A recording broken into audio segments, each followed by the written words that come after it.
Success Mantra. We shape future.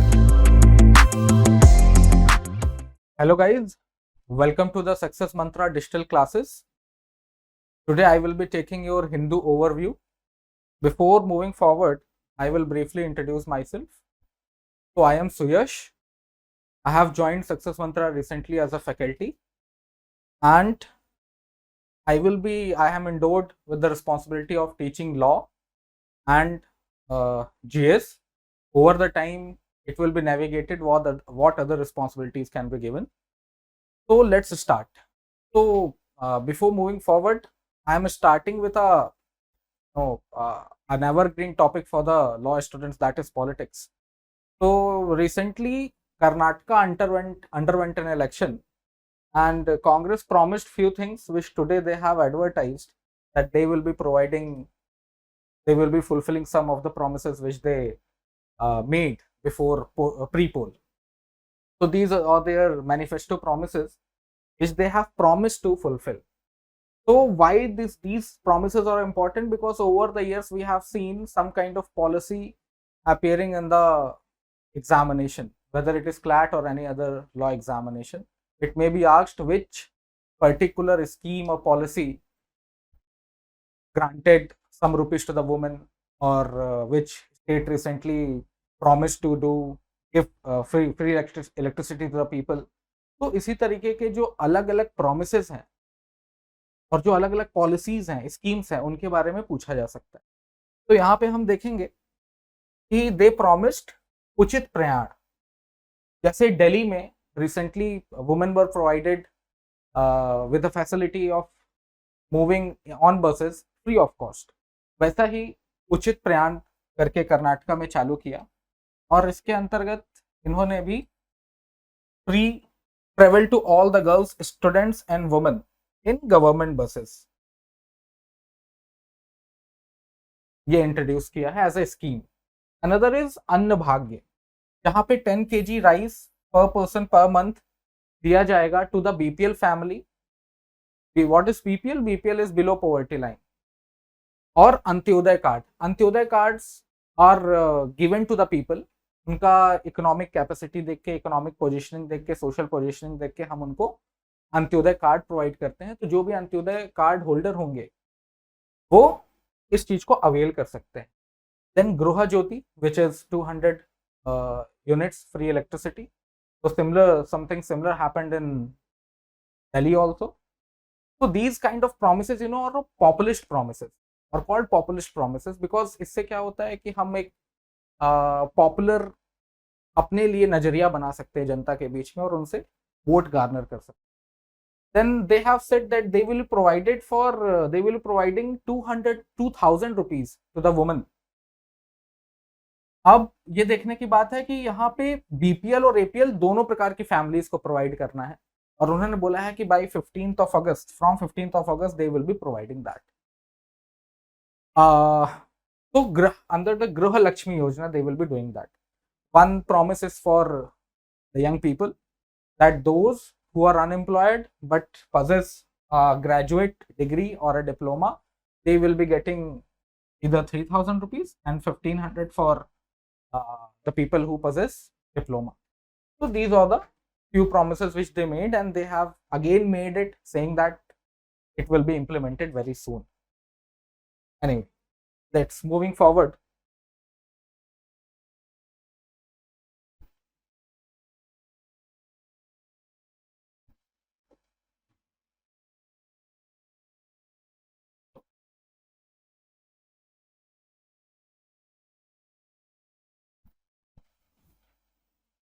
Oh, yesterday we came to know about a very tragic accident where two trains they collided with each other, and it is now alleged that more than 70 people have died in that particular tragic accident. So our prayers and healings must be with them, and we pray that the toll of the person who are killed in the accident does not increase. तो ये कल एक tragic accident हुआ है in Odisha. So it is said that at least 70 passengers were and were dead and more than 350 were injured. तो यहाँ पर देखने वाली बात ये है कि ये कहाँ पर हुआ. तो पहले तो हम देख लेते हैं जो दो ट्रेन यहाँ पे दे collided with each other were SMVV Howrah Express and then the other one was Coromandel Express which collided with each other. Now इसमें आप देखिए एक नाम आ रहा है SMVV हावड़ा.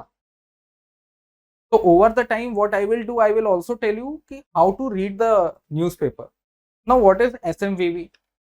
SMVV नाम आपको ऐसे पढ़ के समझ में तो एकदम एक बार में समझ में नहीं आएगा कि SMVV है क्या. तो ये विश्वेश्वरैया जी के नाम पे है. श्री मोक्षगुंडम विश्वेश्वरैया एक स्टेशन है जो विश्वेश्वरैया जी के नाम पे है, और हम उनका जो जन्म दिवस होता है उसको इंजीनियरिंग डे के या इंजीनियर डे के रूप में हिंदी में मनाते हैं, जो कि कब होता है 15 सितंबर को. तो ये भी होता है कि हम बिटवीन द लाइंस न्यूज को पढ़ना सीखें या जाने. अब जैसे there is a place in this news you will come around a place called Shalimar. जैसे Howrah we all know, Calcutta we all know, Balasore a lot of people know that it is in Odisha. But Shalimar से एक train Chennai जा रही थी जिसको हम लोग Coromandel express बोलते हैं. तो शालीमार कहाँ है, that becomes an important question. It might appear that a article relating to the train accident will be given, Odisha train accident, and then you may be asked that there is a place called Shalimar where it is, right? तो इस तरीके से ये news भी important हो जाती है. But a very positive thing I came to know about it that people reached out to hospitals to donate blood, and वो इतनी लंबी लाइन थी कि लोगों ने वेट किया कि हम ब्लड डोनेट करेंगे. तो आई रिसीव्ड अ पिक्चर जहाँ पे लोग लगे हुए लाइन में टू डोनेट द ब्लड. तो ऐसे जेस्चर्स देख के एक ये भी लगता है कि this is a tragic accident, no doubt about it, but it is equally important how society reacted to it. So the reaction was very positive. People reached out to help. Moving forward.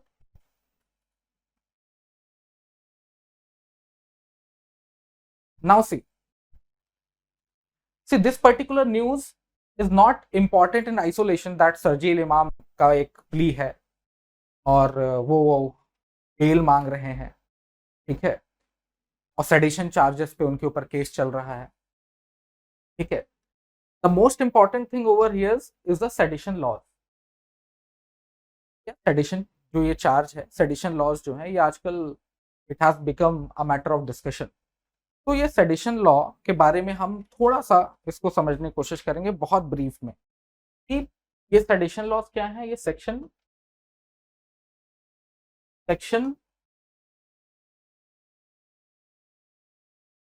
124A of IPC में ये दिया हुआ है, ठीक है.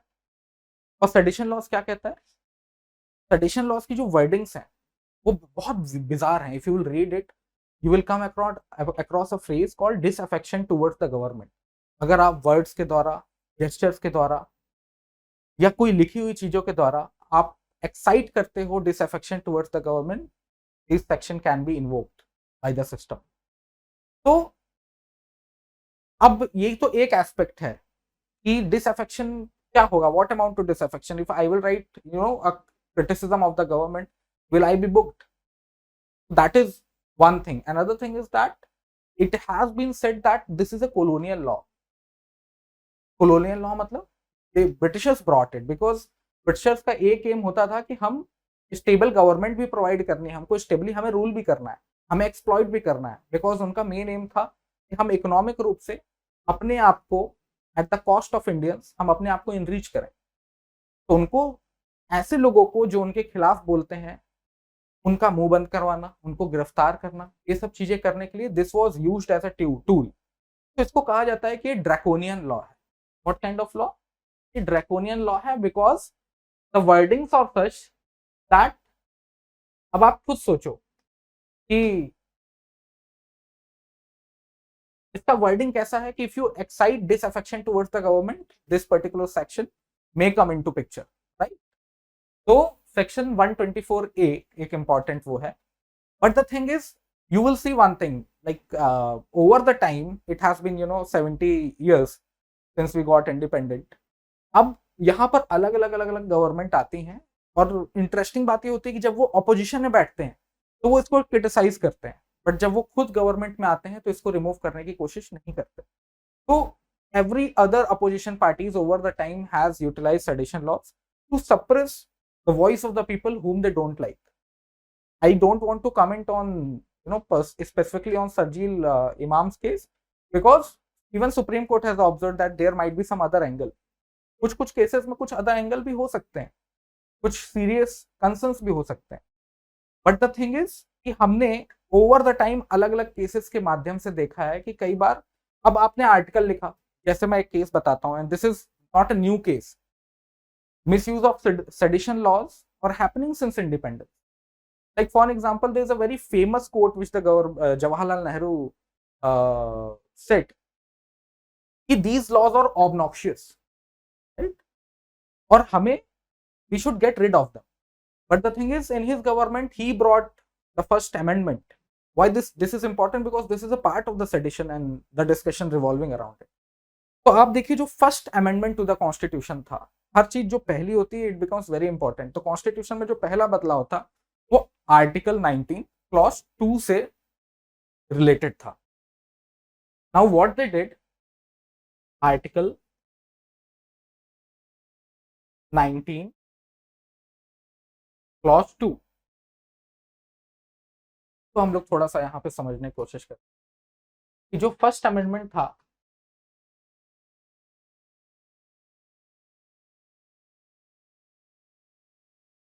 उसने क्या किया था। आर्टिकल 19 क्लॉज 2 क्या है, freedom of speech and expression में किस प्रकार के हम reasonable restrictions we can impose,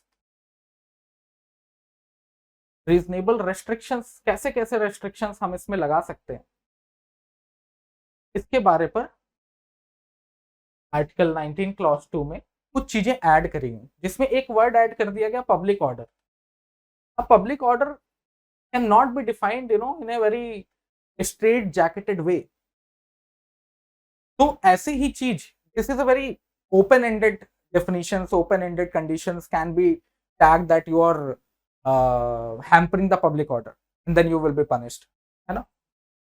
तो ट्रैंक्विलिटी आप मेंटेन नहीं कर रहे हो, पब्लिक ऑर्डर के अगेंस्ट काम कर रहे हो, ये सब एक्सक्यूज लेकर हम आपको प्रोसिक्यूट कर सकते हैं। तो ये आर्टिकल जो 19 क्लॉज 2 में जो बदलाव थे अमेंडमेंट 1 के द्वारा लाए गए, वो freedom of speech and expression को खुद सप्रेस करते हैं।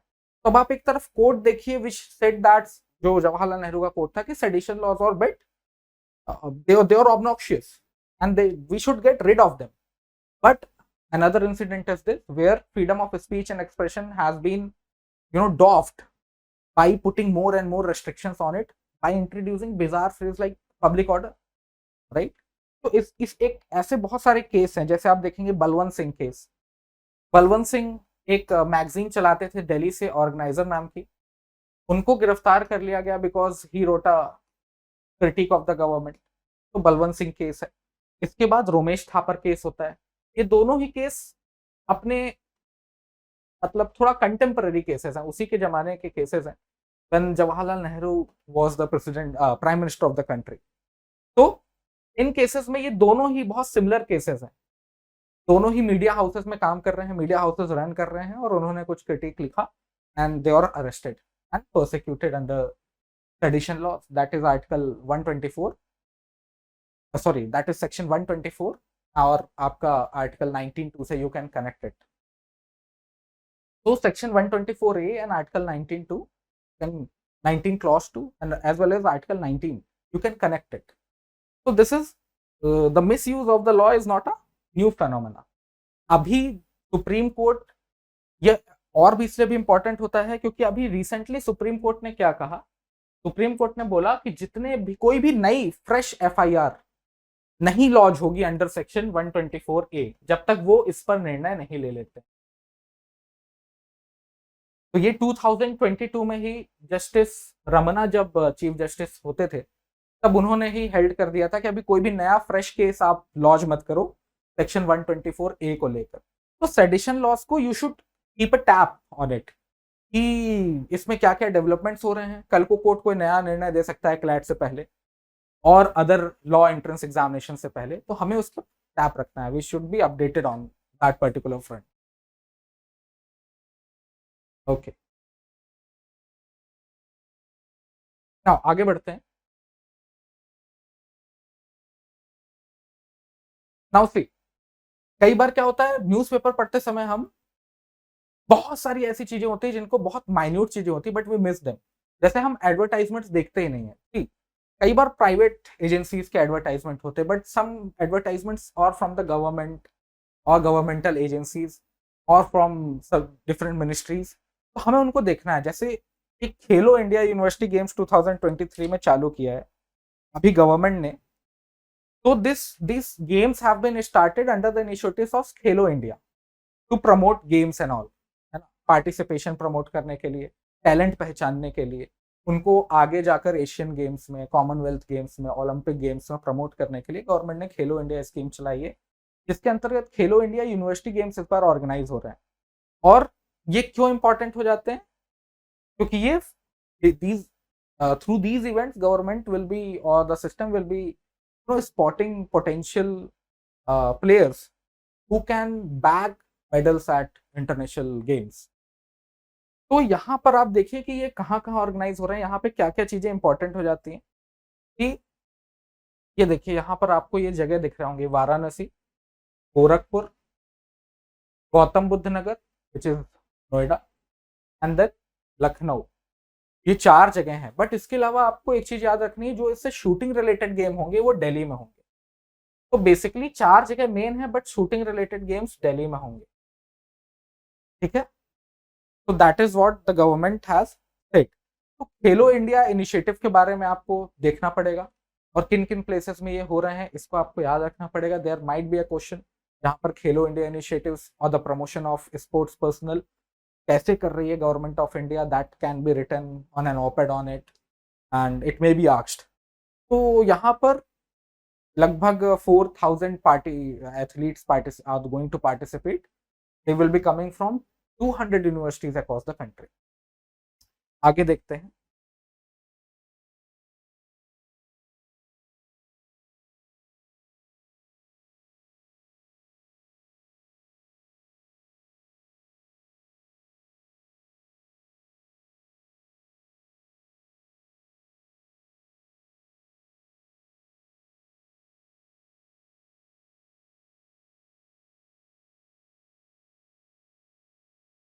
Now see,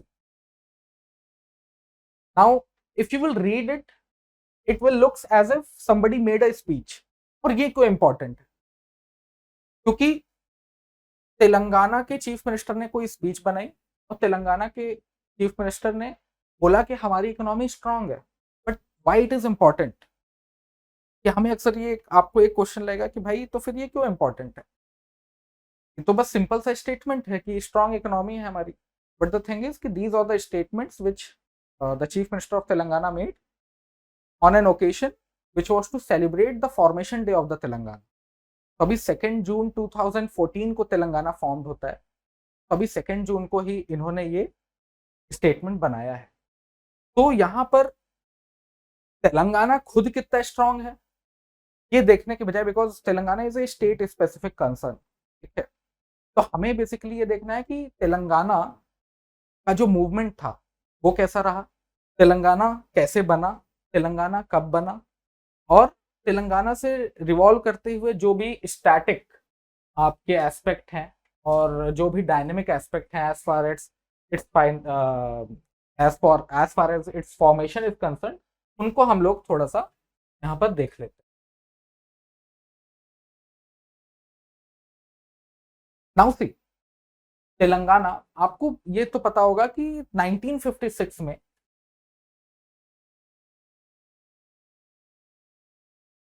state reorganisation committee, state reorganisation committee ने लिंग्विस्टिक बेसिस में या लिंग्विस्टिक ग्राउंड्स में राज्य बनाना चालू किया. And Telugu was one of the foremost language, जिसके कारण एक नए राज्य का क्रिएशन हुआ which is linguistic state Andhra Pradesh. और लेटर ऑन तेलंगाना उसे मर्ज किया गया। क्या था, you might have heard about Hyderabad, और Hyderabad was not willing to join the Indian union because of Nizam. Nizam wanted that Hyderabad will be a separate state within India, है ना। फिर वल्लभ भाई पटेल ने एक ऑपरेशन चलाया, निजाम को हराया, और फिर Hyderabad was included within the union of India. अब इसी हैदराबाद से जो स्टेट बना था उसका नाम था तेलंगाना, और तेलंगाना को आंध्र प्रदेश में 1956 में ही मर्ज कर दिया। बट फिर हम क्यों ये पढ़ते हैं कि तेलंगाना तो बना 2 जून 2014, बिकॉज इसका formal recognition as a state नहीं हुआ था स्टेट रिऑर्गेनाइजेशन कमेटी, वो लेट अभी बात की बात है। तो ओवर द टाइम क्या हुआ, यहाँ के लोगों ने मूवमेंट चलाया, इन लोगों के बीच में बहुत सारी ट्रीटीज थी। आई will not go in much depth कि उनके बीच में कैसी कैसी ट्रीटी थी और किन किन चीजों के कारण तेलंगाना के लोगों को लगने लगा कि हमारे साथ अन्याय हुआ है, और उन्होंने फिर एक मूवमेंट चलाया। उस मूवमेंट को चलाने में जो सबसे इंपॉर्टेंट रोल प्ले किया था वो आज की जो टीआरएस है उसने किया था, तेलंगाना राष्ट्र समिति। ठीक है, इसकी जो फाउंडेशन है वो 2001 की है।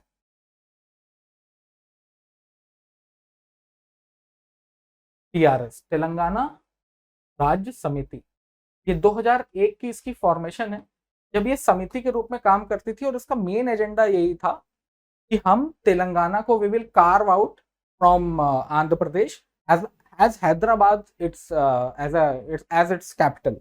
तो अभी आप देखेंगे कि आंध्र प्रदेश अपने लिए एक नई कैपिटल बना रहा है, अमरावती नाम से। ठीक है, तो अभी तक Hyderabad is a shared capital between you can से तेलंगाना एंड आंध्र प्रदेश। नाउ इसके आगे के हम लोग न्यूज देखते हैं, तो आपने ये तेलंगाना के बारे में थोड़ी सा पढ़ लेना।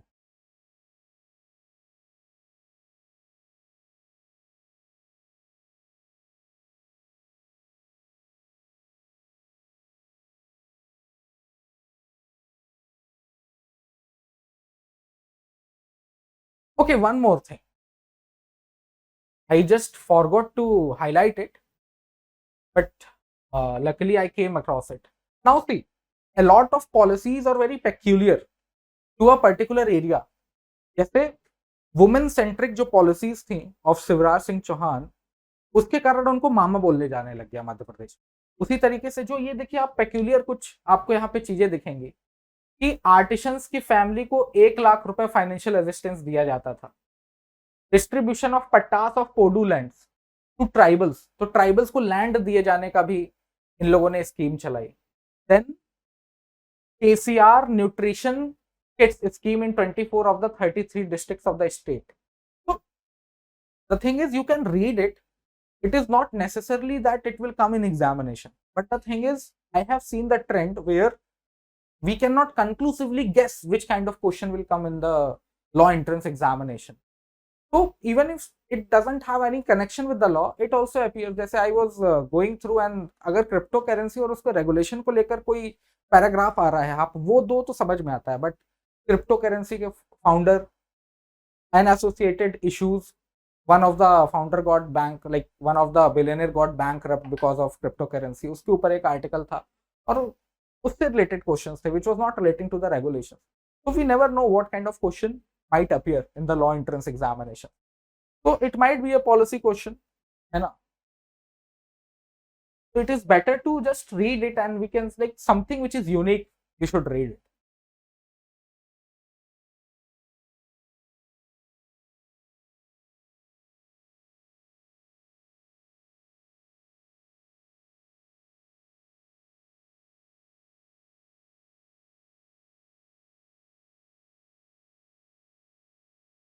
आगे देखते हैं.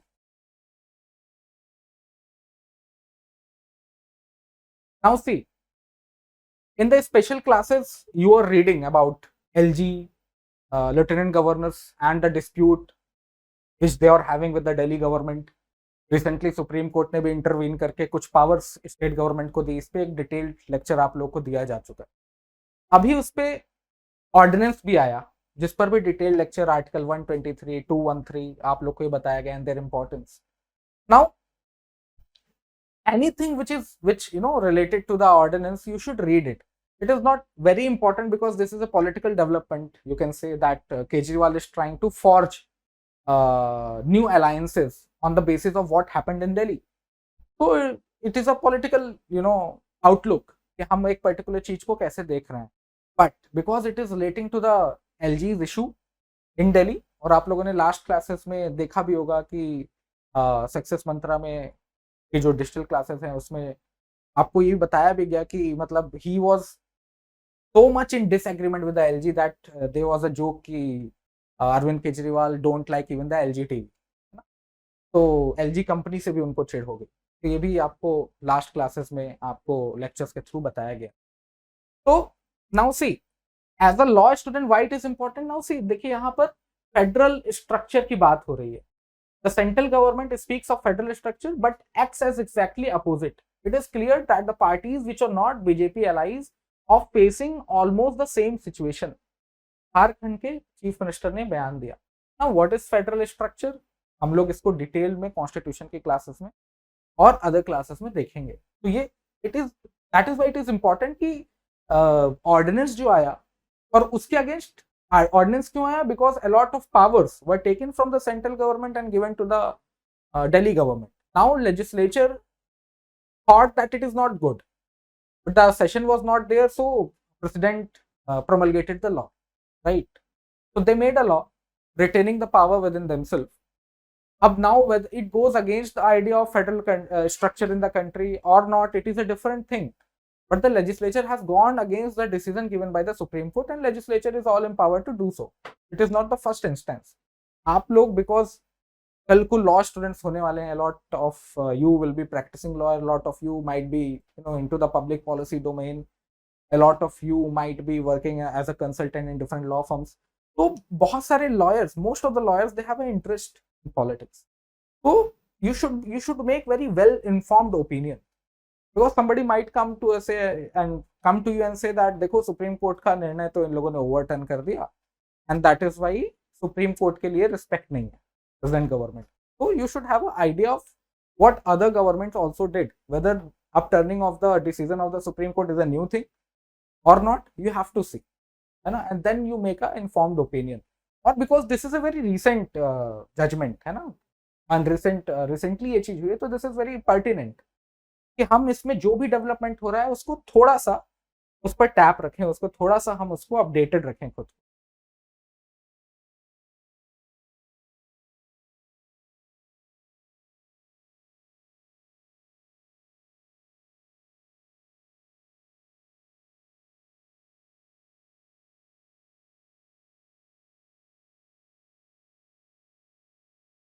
Okay. Now see again, government wants to make sedition law more draconian. This is a statement made by one of the Congress leader. तो ये क्योंकि सेडिशन लॉ से रिलेटेड था, that is why I have highlighted it. ठीक है, इसमें law commission का भी एक रिपोर्ट आई है. So I am giving you a task कि उस लॉ कमीशन रिपोर्ट का क्या नाम है, मतलब किस नंबर की लॉ रिपोर्ट है और उसमें उनके ऑब्जर्वेशन क्या है. बेसिकली मैं आपको बता देता हूँ. ऑब्जर्वेशन उनमें ये था कि जो पनिशमेंट का क्वांटम है अंडर सेक्शन 124A वो कैसा है. या तो सजा आपको कैसे होगी, सजा ऐसे होगी कि कोर्ट आपको 0 से 3 साल तक की सजा दे सकते हैं, फिर 7 साल तक की सजा दे सकते हैं, लाइफ इम्प्रिजनमेंट दे सकते हैं और आपके ऊपर फाइन भी लगा सकते हैं. ठीक है, तो अलॉन्ग विथ फाइन. तो लॉ कमीशन ने ऑब्जर्व तो किया कि जो पनिशमेंट की क्वांटम है ये क्वाइट बिजार है, but again law commission has come up with a suggestion कि it can either be like it can be said up to life imprisonment. तो ऐसा उनके अप्रोच से नहीं लगता है कि they want to remove it, है ना. That is why Congress are making this kind of statement. But the reality is कि over the time the government have misused the sedition laws. So just keep a tap on it. A decision might be coming soon, क्योंकि supreme court ने 2022 में कोई भी नई FIR इस section के अंतर्गत लॉन्च करने से मना किया. अभी मणिपुर में जो डिस्प्यूट चल रहा है उसको लेकर आप लोगों को पिछले क्लासेस में बताया गया है। ये रीसेंट डेवलपमेंट है कि वहां पर काफी सारे लोगों ने वेपन ही चुरा लिए स्टेट गवर्नमेंट के। But the thing is I was referring to different newspaper, I came across that more than 4000 जो वेपन्स थे वो लूट लिए गए थे और अभी तक बहुत ही कम सरेंडर करवाए जा चुके हैं या सीज किए जा चुके हैं। सिचुएशन माइट गेट इंटेंस इन मणिपुर, और मणिपुर में मेतई, कुकी, ये जो एक पर्टिकुलर कम्युनिटी को ट्राइबल स्टेटस देने के कारण वहां पर लड़ाई हो रही है। जो कि पुराने ट्राइबल्स हैं, उनका जो स्टेटस को था, उनको ऐसा लगता है कि उनका स्टेटस को थ्रेटन कर दिया गया, उनको पर्टिकुलर जो बेनिफिट्स मिल रहे थे वो अब दूसरी कम्युनिटी के साथ शेयर करने पड़ेंगे। तो वहां पर एक तरीके से ये ट्राइबल टसल है, ठीक है। उसके बारे में डिटेल्ड लेक्चर्स भी आप लोगों को करवाया जा चुका है, बताया जा चुका है about Manipur and its violence. तो just keep a tap on it.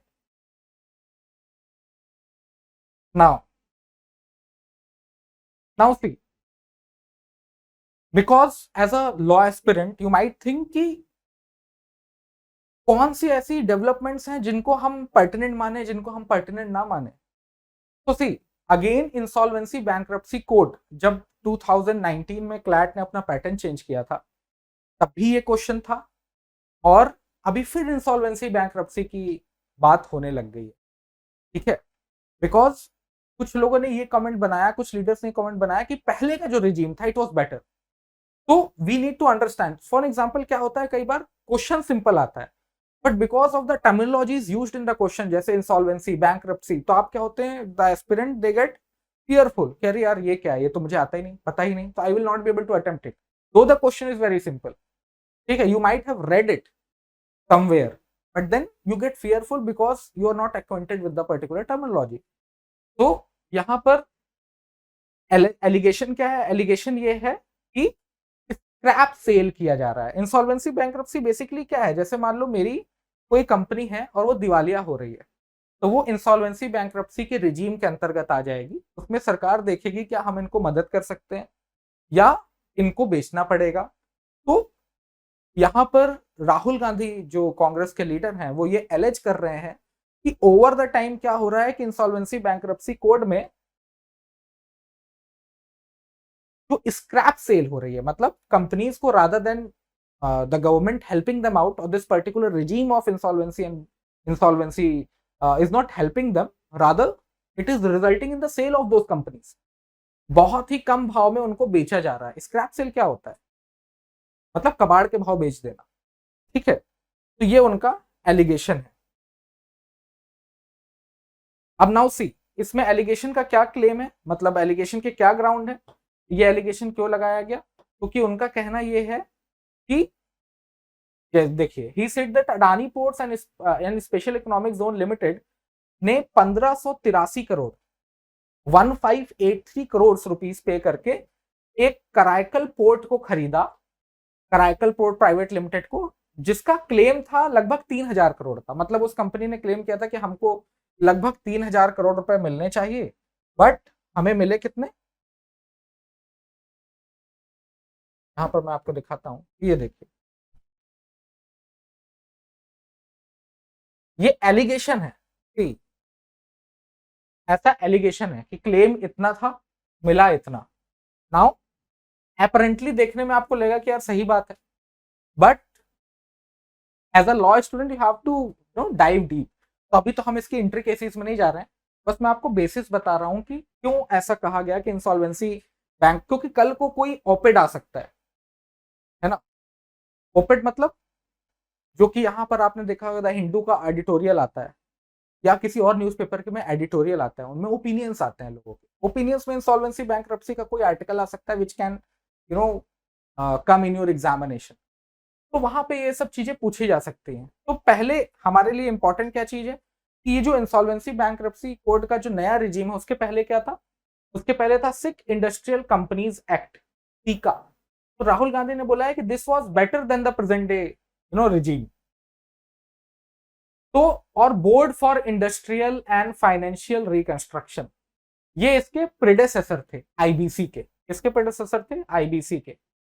ये दो चीजें ये बड़े बहुत इंपॉर्टेंट हो जाती हैं, सीका और BIFR। ठीक है, अब क्या जरूरत है, जरूरी यह है कि हम इंसॉल्वेंसी क्या होती है, इंसॉल्वेंसी प्रोसेस क्या होता है, इसको हम इस पर टैप रखें कि इसमें क्या क्या डेवलपमेंट हो रहा है, और हम इसको समझने की कोशिश करें, बहुत लॉ के माध्यम से नहीं कि बहुत हम सेक्शंस पढ़ने लगे, बस हमें प्रोसेस पता होना चाहिए, and why these allegations are being made, because it may appear as a question in your examination. Okay, now moving forward.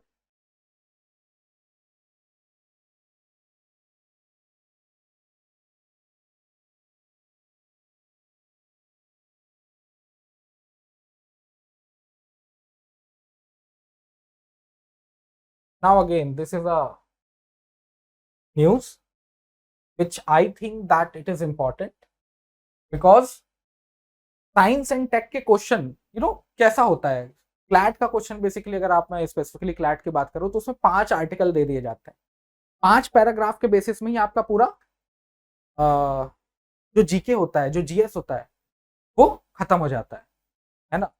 तो ये एक बहुत, you can say that you can call it a luck game, but luck game के लिए भी तो you have to make the preparation, because preparation will take you to the victory, right.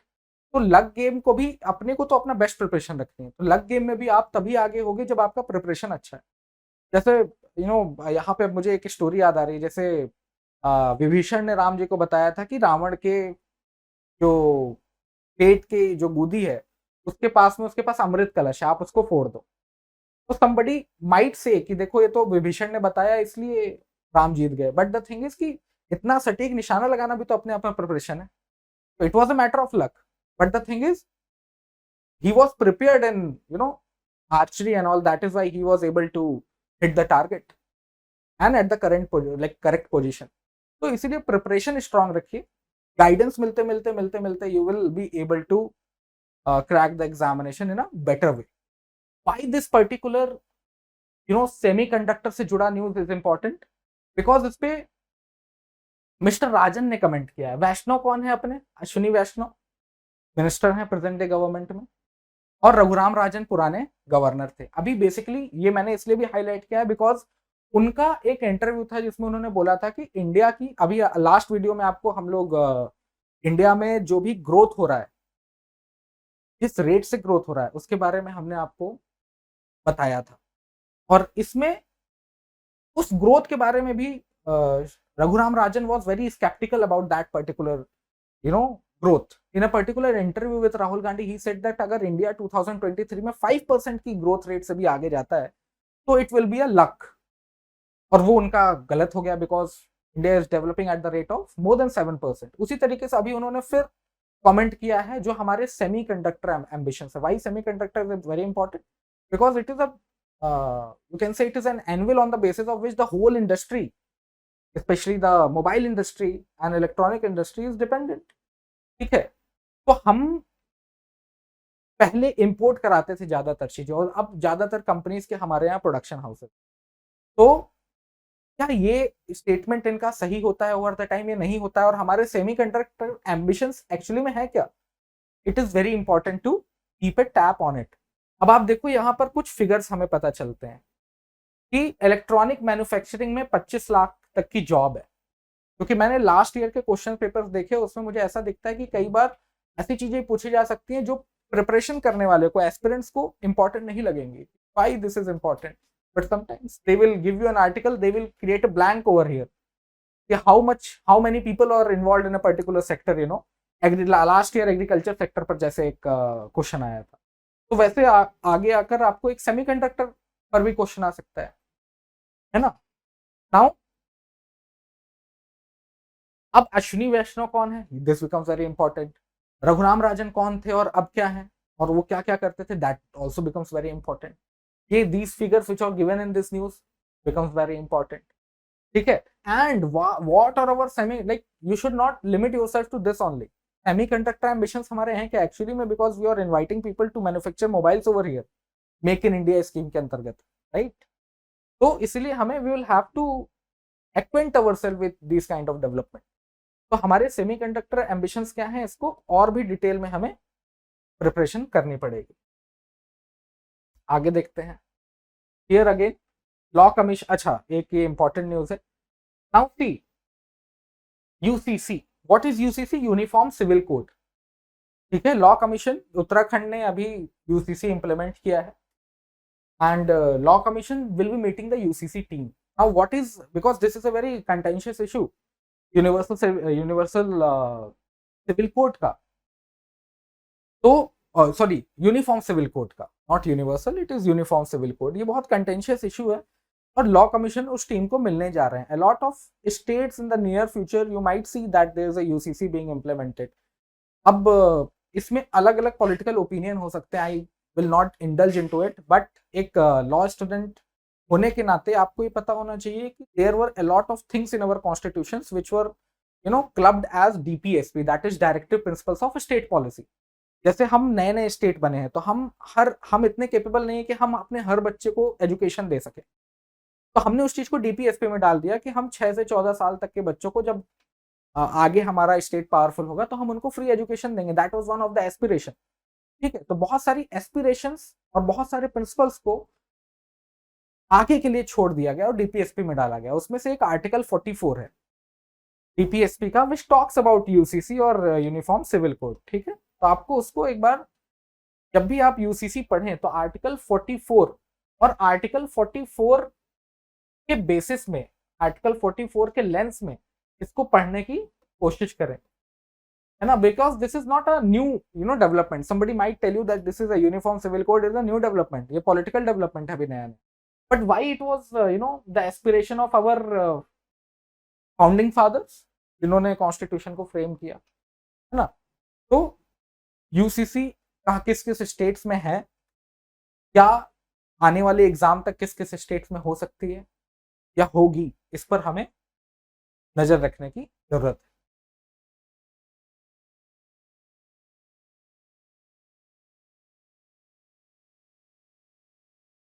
आगे देखते हैं.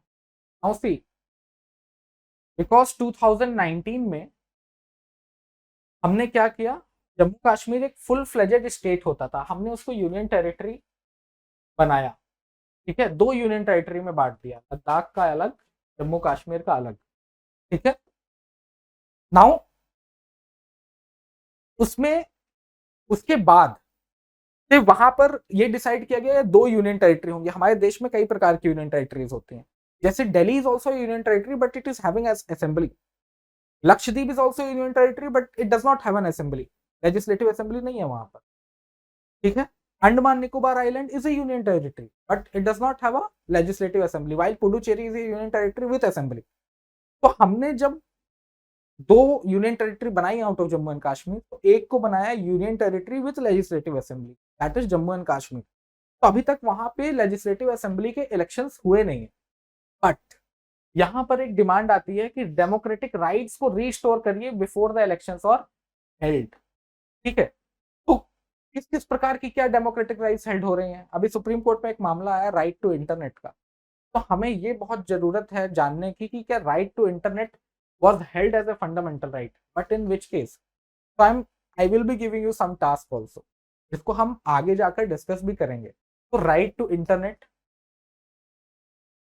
इज ए फंडामेंटल राइट और not, पहले तो आप ये देखिए कि क्या अगर है तो किस केस में डिक्लेयर हुआ कि right to internet is a fundamental right. ठीक है, तो any development in Jammu and Kashmir till the time, even if the elections takes place, it will become a important event in Indian democracy, right. तो इस पे थोड़ा सा आप और क्यों इंपॉर्टेंट हो गया अभी एकदम से, क्यों पर्टिनेंट हो गया, वहां पर G20 की भी मीटिंग हो रही है. ठीक, तो आपको ये चीज देखने की जरूरत है किस किस शहर में हुई, ये भी इंपॉर्टेंट हो जाता है. तो इसलिए any news which is relating to the Jammu and Kashmir becomes very important, क्योंकि अभी अभी रिसेंटली कश्मीर में भी बहुत सारे G20 रिलेटेड इवेंट्स हुए.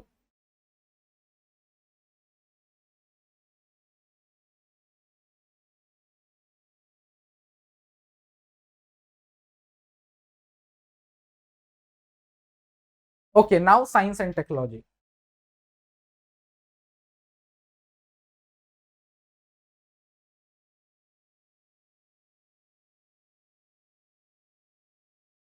इसमें आप एक चीज देखो कि जो ओटीटी प्लेयर्स हैं,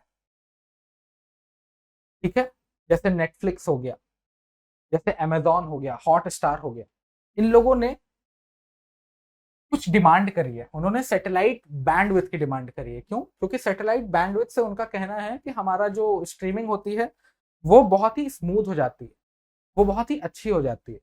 तो इन लोगों ने एक एसोसिएशन बनाया है, Asia video industry association, Asia video industry association, AVIA, ठीक है।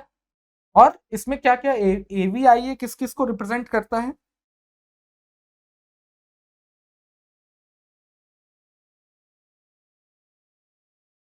यहां पर हम देखते हैं,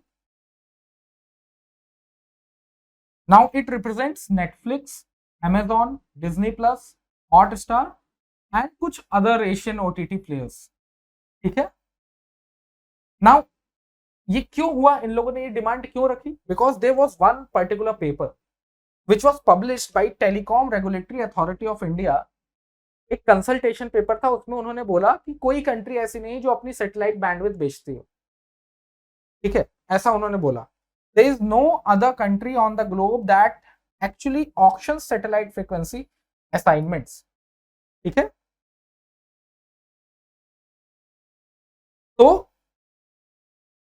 यहां पर उसके बाद इस चीज को देखते हुए, इस कमेंट्स को उन्होंने देखते हुए बोला कि ऐसा नहीं है, अगर हम करते हैं जैसे हम एक्चुअली लक्षद्वीप में करते हैं through satellite, what we do, we हमें जो भी वहां पे ब्रॉडकास्ट करना होता है लक्षद्वीप वगैरह में, हम सैटेलाइट का यूज कब करते हैं? जब हमें बाकी मोड ऑफ जो हमारा कम्युनिकेशन है वो हम उसको यूटिलाइज नहीं कर पाते, हम उसको टैप नहीं कर पाते, तो हम सैटेलाइट्स का यूज करते हैं। तो ये एक डिमांड है, AVIA is a important thing.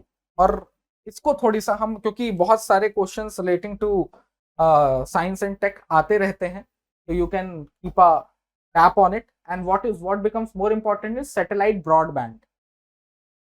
तो सैटेलाइट ब्रॉडबैंड और सैटेलाइट के थ्रू जो ट्रांसमिशंस हैं उनको भी हमें देखना पड़ेगा। Now I think we have covered the most of the news. We have already talked about Ukraine and Russia and its conflict a lot of time.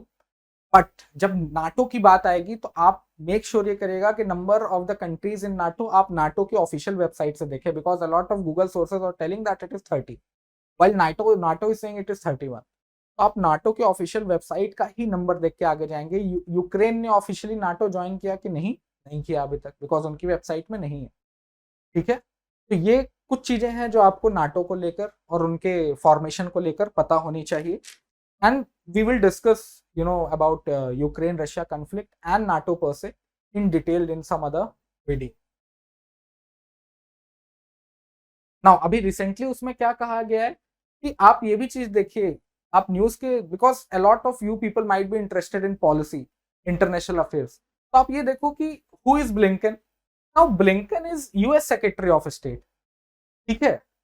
Now why he is making a comment for a sovereign country on behalf of a sovereign country, right?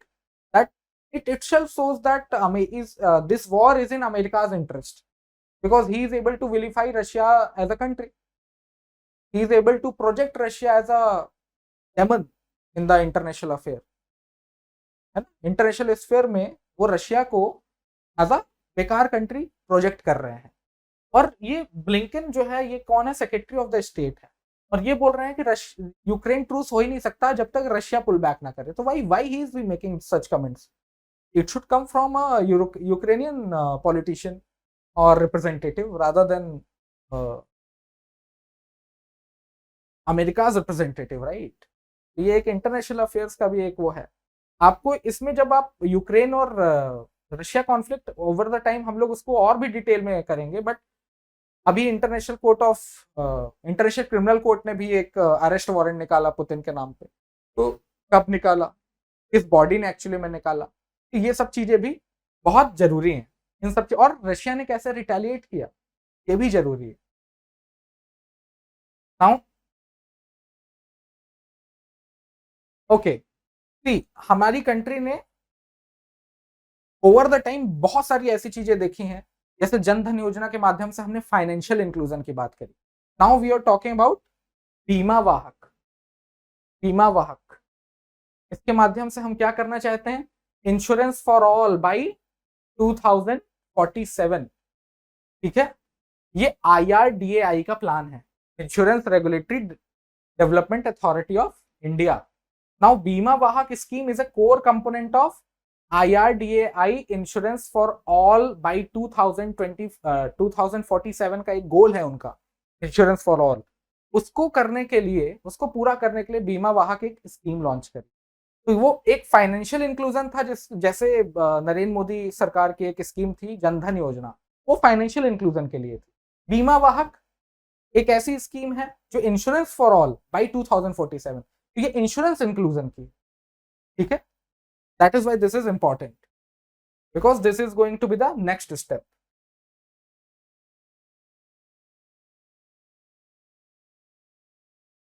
अब we have covered the substantial news, and I don't think that any other important news from today is remaining. Some aspects we will again be discussing those in detail. So as far as 3rd of June is concerned, we are done. Thank you so much.